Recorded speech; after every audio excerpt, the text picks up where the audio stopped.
ये NCERT class 8 geography के chapter 2 पर बनाए गए वीडियो का दूसरा पार्ट है। पहले वीडियो में हमने लैंड रिसोर्स, उसके यूजेज और उसके कंजर्वेशन के बारे में जाना था। अब जानते हैं दूसरे नेचुरल रिसोर्स सॉइल के बारे में। ये ग्रेनी सब्सटेंस का पतला सा लेयर होता है, या फिर ऐसा कह सकते हैं कि लूज सरफेस मटेरियल होता है जो अर्थ के सरफेस को कवर करता है। किसी भी रीजन का सॉइल किस टाइप का होगा ये वहाँ के लैंड फॉर्म्स पर डिपेंड करता है। जैसे कि प्लेन एरिया में एल्यूवल सॉइल पाया जाता है, जबकि माउंटेनियस एरिया में सॉइल रॉकी और एसिडिक होता है। जो ह्यूमिड रीजन होता है वहाँ पर लेटेराइट सॉइल पाया जाता है, जिसमें आयरन और एल्युमिनियम ऑक्साइड की मात्रा ज़्यादा होती है।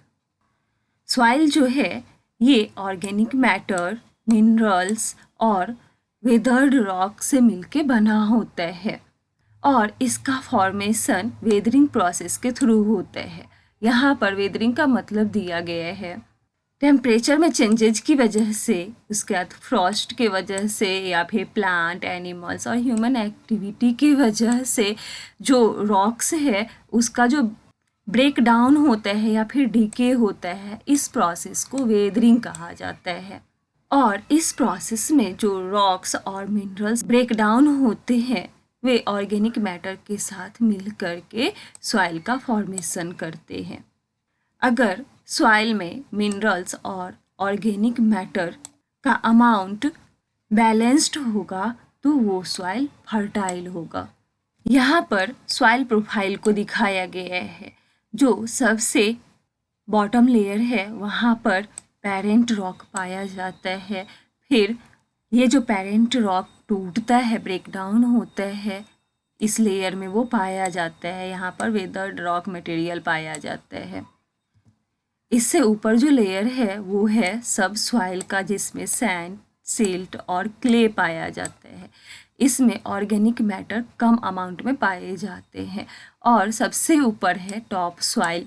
इसमें ऑर्गेनिक मैटर्स और मिनरल्स बहुत ज़्यादा मात्रा में पाए जाते हैं। और इसी लेयर में जो टॉप सॉइल का जो लेयर है इसमें प्लांट्स उगते हैं। 1 सेंटीमीटर सॉइल के बनने में 100 से 1000 साल तक लग जाते हैं। अब जानते हैं कि सॉइल के फॉर्मेशन में, यानी कि सॉइल के बनने में कौन कौन सा फैक्टर काम करता है। सॉइल के फॉर्मेशन के लिए 2 फैक्टर्स रिस्पॉन्सिबल होते हैं।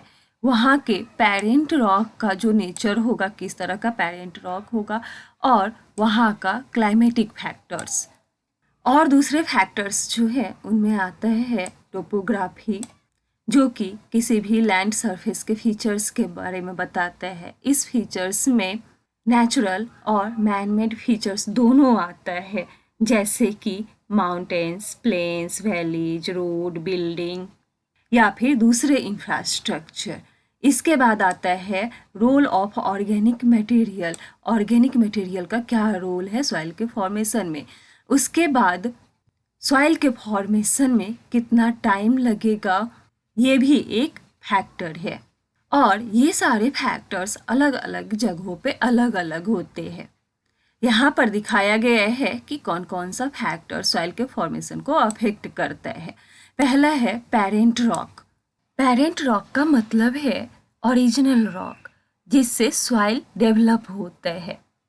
अब ये पेरेंट रॉक किस तरह का है, इग्नियस है या फिर सेडिमेंट्री है या फिर मेटामॉर्फिक है, इस सब पे सॉइल का colour, texture, chemical property, minerals content, permeability, ये सब डिपेंड करता है। अब दूसरा फैक्टर है क्लाइमेट। इसके अंडर आता है टेम्परेचर, रेनफॉल और विंड, जो कि वेदरिंग और इरोजन प्रोसेस में एक इम्पॉर्टेंट रोल प्ले करता है। अगर क्लाइमेट हॉट और ह्यूमिड रहेगा तो इससे वेदरिंग प्रोसेस और सॉइल का जो डेवलपमेंट का प्रोसेस है ये और ज़्यादा फास्ट हो जाएगा, जबकि कोल्ड और एरिड क्लाइमेट में ये प्रोसेस स्लो डाउन हो जाता है, धीमा पड़ जाता है। तीसरा फैक्टर है टाइम। सॉइल फॉर्मेशन एक स्लो प्रोसेस है, इसमें काफ़ी ज़्यादा टाइम लगता है। जितने लंबे समय तक सॉइल फॉर्मिंग फैक्टर्स के संपर्क में रहता है, उतना ही अच्छे से सॉइल का डेवलपमेंट होता है। अब है flora, fauna and micro organism. ये सारे सॉइल के फॉर्मेशन में अपना योगदान करते हैं। जैसे कि प्लांट के जो रूट्स होते हैं वो सॉइल के पार्टिकल्स को बांध कर रखते हैं, जबकि एनिमल एक्टिविटीज सॉइल को हवादार बनाती है और उसे मिक्स करती है। और डिकम्पोजर्स जो होते हैं वे ऑर्गेनिक मैटर को ब्रेक डाउन करते हैं और न्यूट्रिएंट्स को सॉइल में रिलीज कर देते हैं। अब है रिलीफ यानी कि टोपोग्राफी। लैंड का शेप और स्लोप जो है ये वाटर मूवमेंट, इरोजन, उसके बाद ऑर्गेनिक मैटर के एक्यूमुलेशन को प्रभावित करके सॉइल के फॉर्मेशन को प्रभावित करती है। अगर स्लोप रहेगा तो फिर सॉइल का इरोजन ज़्यादा होगा, जबकि डिप्रेशन वाले जगह पे जहाँ पे गड्ढा होगा वहाँ पे सॉइल और ऑर्गेनिक मैटर का एक्यूमुलेशन यानी कि जमाव ज़्यादा होगा। यहाँ पर एक नेचुरल हजार्ड यानी कि प्राकृतिक आपदा लैंडस्लाइड के बारे में दिया गया है। ये तब होता है जब रॉक डेब्रिस यानी कि मलबे का एक बड़ा हिस्सा स्लोप से यानी कि ढलान से नीचे खिसकता है। लैंडस्लाइड अर्थक्वेक, फ्लड और वोल्केनो की वजह से होता है। लंबे समय तक भारी वर्षा की वजह से, हेवी रेनफॉल की वजह से हेवी लैंडस्लाइड होता है, जिससे रिवर का जो फ्लो होता है वो कुछ समय के लिए ब्लॉक हो जाता है। रिवर का ये ब्लॉकेज जब टूटती है तो नीचे रहने वाले जो लोग होते हैं उनका जो सेटलमेंट्स होता है वहाँ पर लाइफ और प्रॉपर्टी की बहुत ज़्यादा हानि होती है। हिली एरिया में लैंडस्लाइड बहुत ज़्यादा होता है और इस तरह के एरिया के लिए ये एक मेजर नेचुरल डिजास्टर है। यहाँ पर एक केस स्टडी दिया गया है हिमाचल प्रदेश के किन्नौर डिस्ट्रिक्ट में रेकोंगपिओ के नज़दीक पंजी गांव में एक बहुत बड़ा लैंडस्लाइड हुआ था, जिसके वजह से नेशनल हाईवे 22 पे जो पुराना हिंदुस्तान तिब्बत रोड था 200 मीटर्स का, वो पूरी तरह से डैमेज हो गया था। यहाँ पर लैंडस्लाइड को कम करने के कुछ टेक्निक्स दिए गए हैं। पहला है मैपिंग के द्वारा लैंडस्लाइड से प्रभावित एरिया को लोकेट करना, ताकि ऐसे एरिया में सेटलमेंट्स बिल्डिंग को अवॉइड किया जा सके, बस्तियां ना बने। दूसरा टेक्निक है रिटेंशन वॉल बनाया जाना चाहिए ताकि लैंड को स्लिप होने से रोका जा सके। वेजिटेशन कवर को बढ़ाना चाहिए ताकि लैंडस्लाइड को रोका जा सके, क्योंकि पेड़ पौधों की जो जड़ें होती है वो सॉइल को बांधने, उसका इरोजन को कम करने और लैंडस्लाइड को रोकने में मदद करती है। रेन वाटर और स्प्रिंग का जो फ्लो जो होता है उसको मैनेज करना चाहिए ताकि उसके फ्लो के साथ लैंडस्लाइड ना हो जाए। अब है degradation of soil and conservation measures. Soil के क्वालिटी में जो कमी आती है जिसकी वजह से सॉइल का प्रोडक्टिविटी कम हो जाता है, इसी को डिग्रेडेशन ऑफ सॉइल कहा जाता है। इसके जो महत्वपूर्ण कारण है उसमें आता है सॉइल इरोजन एंड डिप्लीशन, जिसमें कि विंड या फिर वाटर के द्वारा जो टॉप सॉइल है वो हट जाता है, जिससे न्यूट्रिएंट्स वहाँ का कम हो जाता है और वहाँ के सॉइल की फर्टिलिटी भी कम हो जाती है। इसके बाद दूसरा कारण है डिफॉरेस्टेशन यानी कि पेड़ों का कटाव, ओवरग्रेजिंग। इसके बाद केमिकल फर्टिलाइजर या फिर पेस्टिसाइड का जो ओवर यूज होता है। इसके बाद रेन वॉश यानी कि बारिश में जो टॉप सॉइल बह जाता है, फिर लैंडस्लाइड, फ्लड्स, ये सब इम्पॉर्टेंट फैक्टर है जो कि सॉइल के गुणवत्ता को कम करते हैं। यहाँ पर कुछ मेथड दिया गया है जिसके द्वारा सॉइल को कंजर्व किया जा सकता है, उसका संरक्षण किया जा सकता है। पहला है मल्चिंग।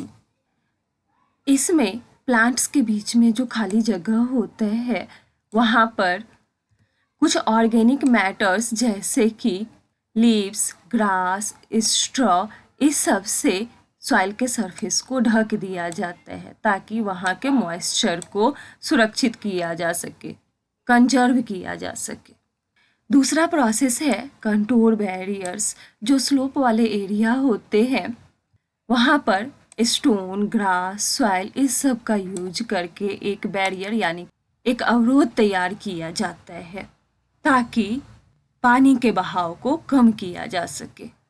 तीसरा है रॉक डैम। इसमें रॉक्स को जमा करके वाटर के फ्लो को कम किया जाता है। वाटर के इरोजन की वजह से जो गुलीज बनता है यानी कि खाई जो बनता है उसको रोकने में यह प्रोसेस मदद करती है जिससे सॉइल का लॉस कम होता है। नेक्स्ट है टेरेस फार्मिंग। इसे स्टेप फार्मिंग के नाम से भी जाना जाता है। माउंटेन वाले एरिया में इसमें स्टीप स्लोप्स पर यानी कि जो खड़ी ढलानें होती है उस पर सीढ़ियाँ बनाई जाती है ताकि उस फ्लैट सरफेस पे फसल उगाया जा सके। टेरेस फार्मिंग रनिंग वाटर का जो स्पीड होता है उसको कम करता है और सॉइल इरोजन को भी रोकता है। अगला है इंटरक्रॉपिंग। इसमें अलग अलग क्रॉप्स को अल्टरनेट रोज में उगाया जाता है और अलग अलग टाइम पे इसको बोया जाता है ताकि रेन वॉश से सॉइल को बचाया जा सके। नेक्स्ट है कंटूर प्लॉपिंग। इसमें हिल स्लोप का जो कंटूर्स होता है उसके पैरेलल में प्लॉपिंग किया जाता है ताकि एक नेचुरल बैरियर क्रिएट किया जा सके और वाटर के फ्लो को कम किया जा सके। नेक्स्ट है शेल्टर बेल्ट्स। कोस्टल और ड्राई रीजन्स जो होते हैं उसमें ट्रीज को एक रो में प्लांट किया जाता है ताकि विंड के मूवमेंट के वजह से जो सॉइल का इरोजन होता है उसको रोका जा सके। यहाँ पर इस फिगर में शेल्टर बेल्ट्स दिखाया गया है। अगला नेचुरल रिसोर्स है वाटर। इसके बारे में हम वीडियो के अगले पार्ट में जानेंगे।